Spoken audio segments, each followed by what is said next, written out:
Seorang ibu penjual baju harus kehilangan nyawanya di tangan seorang pria penjual besi rongsok yang semuanya harus bermula saat cinta itu bersemi di sebuah acara reuni.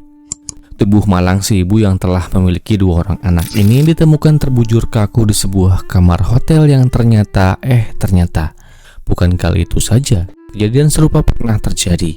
Setidaknya telah terjadi 3 peristiwa yang sama, yang anehnya 2 di antaranya terjadi di kamar yang sama dan di tanggal yang sama, namun beda tahun. Dan lalu, apa yang sebetulnya terjadi dan bagaimana kisah ini selengkapnya? Jadi, begini.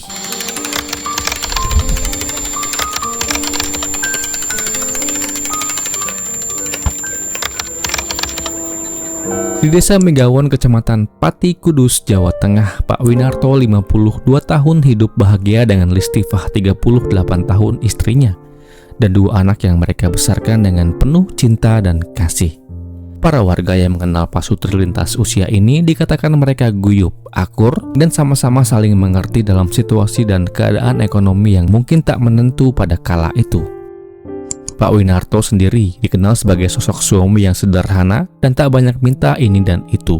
Dikatakan dia lebih sering mengalah demi menjaga rumah tangganya tetap tenang dan terhindar dari masalah-masalah yang tidak akan pernah tuntas jika salah satu orang tidak pernah ada yang mau mengalah.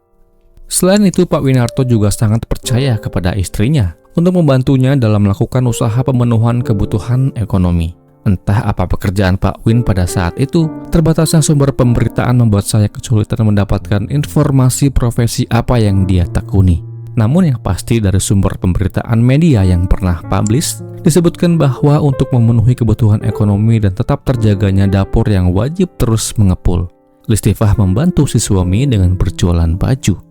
Listifah biasanya berjualan baju berkeliling dengan ia datangi satu persatu rumah-rumah atau lingkungan-lingkungan yang ada di 2 desa, yaitu di Desa Loramwetan, Kecamatan Pati, dan Desa Panjunan, Kecamatan Kota, Kudus, Jawa Tengah. Dan biasanya Listifah akan mulai berjualan baju keliling hanya di akhir pekan saja, dan itu juga atas restu dari sang suami.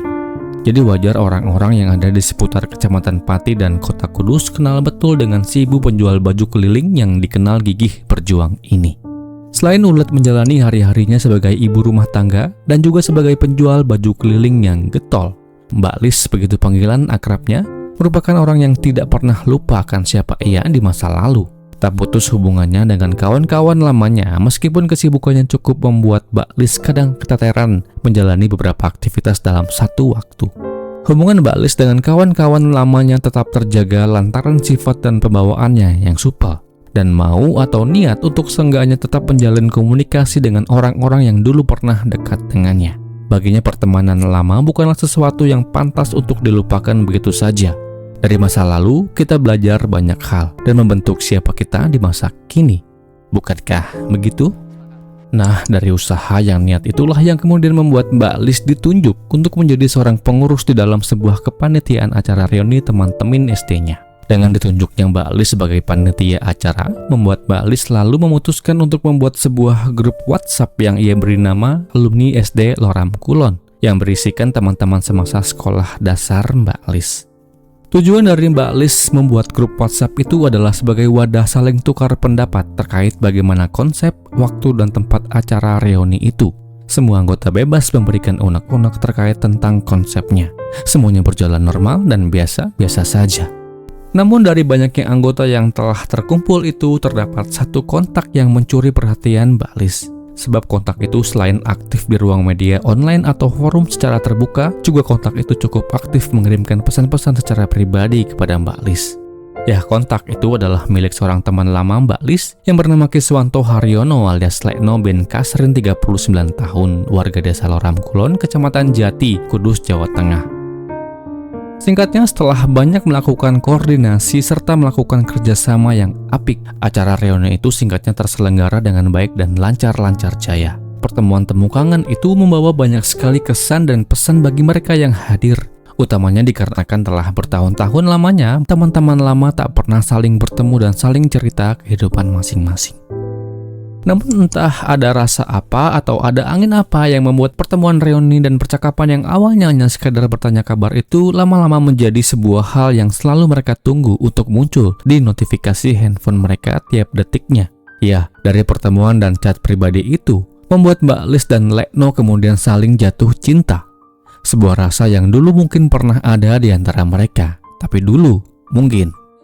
Seperti yang telah disinggung barusan, Kiswanto Haryono alias Letno adalah warga desa Loram Kulon, Kecamatan Jati, Kudus, Jawa Tengah. Yang di tahun 2020 yang lalu, Kiswanto telah menikah dan pula ia telah memiliki 2 orang anak. Dari sebuah informasi yang berhasil saya dapatkan, dikatakan bahwa ia merupakan seorang pria yang bekerja sebagai tukang besi atau mungkin pengepul barang rongsok atau barang-barang bekas. Selain sibuk menjalani profesinya sebagai tukang besi, Kiswanto juga merupakan seorang yang aktif dalam sebuah organisasi masyarakat atau ormas yang berfokus pada pemberdayaan masyarakat, bakti sosial, serta menjaga persatuan dan kesatuan NKRI. Hubungan yang terjalin dengan diam-diam itu mereka jalankan dengan sadar dan tentu tanpa sepengetahuan dari masing-masing anggota keluarga mereka. Mereka sangat rapi bersikap seolah tak pernah terjadi apa-apa di balik sikap mereka yang hangat itu kepada keluarga masing-masing. Hingga tanpa diketahui oleh Mbak Lis, hubungan diam-diam yang awalnya indah itu lantas berubah menjadi sebuah malapetaka. Dan semuanya bermula dari sebuah keputusan yang diambil oleh Kiswanto sendiri. Pada Minggu 25 Oktober 2020 jam 8 pagi, Mbak Lis pamit kepada suami untuk berjualan pakaian seperti biasa.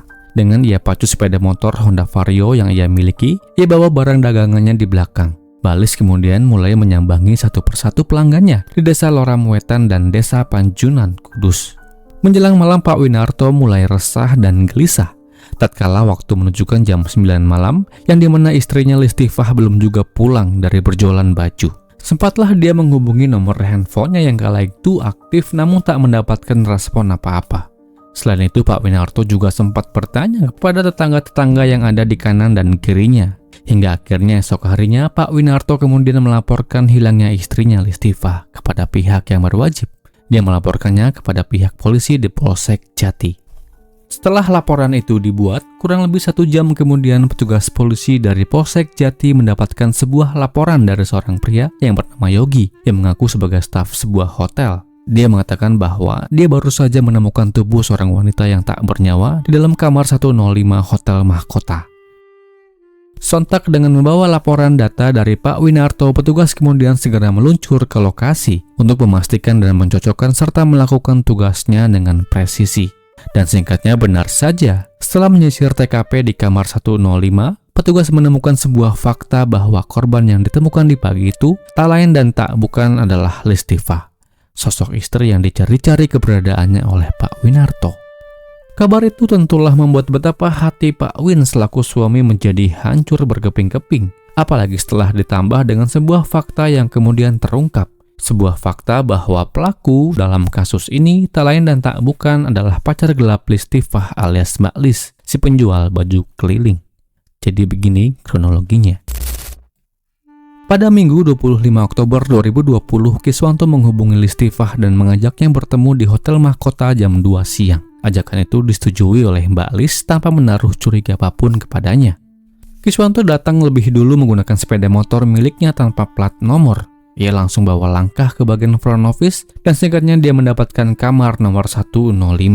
Setelah mendapatkan kamar nomor 105, Kiswanto segera beranjak menuju kamar itu dan segeralah ia rebahkan tubuhnya di atas ranjang, sembari menunggu datangnya Mbak Lis yang telah terinfo terkait nomor 105. Saat menunggu, dia sempat minta minyak angin kepada staf hotel, dikarenakan Kiswanto mengaku pusing setelah minum minuman keras di sebuah acara yang ia datangi sebelum ia tiba di hotel. Setelah mendapatkan minyak anginnya, dia masuk ke dalam kamar dan menunggu kedatangan pacar cantiknya. Singkatnya sekitar jam 4 sore, Listifah akhirnya tiba di hotel dan langsung masuk ke dalam kamar 105. Ia tiba di hotel di hari itu setelah dia pamit kepada si suami dan sempat berjualan baju keliling. Pertemuan yang terjadi kala itu tentu berbeda dikarenakan pertemuan itu adalah kali pertama mereka bertemu di dalam sebuah kamar hotel yang hanya ada mereka berdua tentunya. Dan kali pertama bagi mereka melakukan hubungan layaknya pasangan suami dan istri. Mereka melakukan hal itu dilandasi atas dasar suka sama suka. Setidaknya itulah akuan yang pernah Kiswanto beberkan di wajah persidangan.